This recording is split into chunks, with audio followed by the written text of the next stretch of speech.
El port de Catarroja forma part fundamental de la població, un dels entorns naturals amb més encant de tota la província de València. Per això, l'Ajuntament de Catarroja treballa per la seva neteja.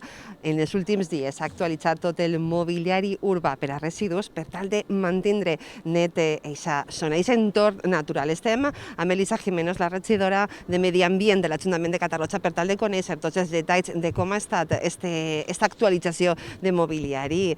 Elisa, bon dia. Hola, bon dia, què tal? Benvinguda. Parlem del port de Catarroja, un dels entorns claus d'ací de l'Horta Sud. Exacte, el nostre punt més visitat, a més, després de la pandèmia, i un dels enclaus que necessitem cuidar i protegir, perquè està en el torn del Parc Natural de l'Albufera. Una de les coses que s'ha d'anar en compte en aquesta legislatura, que era molt important, és aquesta gran oblida de la contaminació visual, l'impacte visual.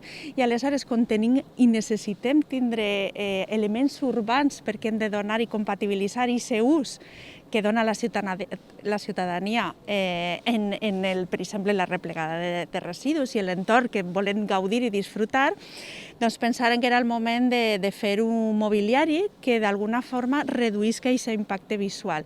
Aleshores hem fet uns cercats per al tema dels contenidors, com heu vist, per tant queden dins d'aquest cercat i tu des de fora el que veus és un material assimilable a fusta, que també s'ha quedat prou bé, i en el tema de les papereres llevar aquestes també que són més urbanes i també fer-les d'un material que també assembla a fusta i a més posar el tema de la selectiva que no teníem fins ara i que bàsicament són residus plàstics.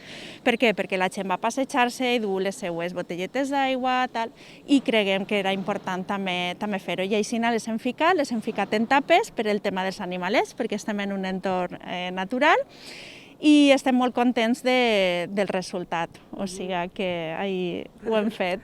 Pensa que també és una forma, des de l'Ajuntament, de ficar en valor aquest entorn natural, de que la gent se doni compte de la importància realment que té el port de Catarroja per al poble.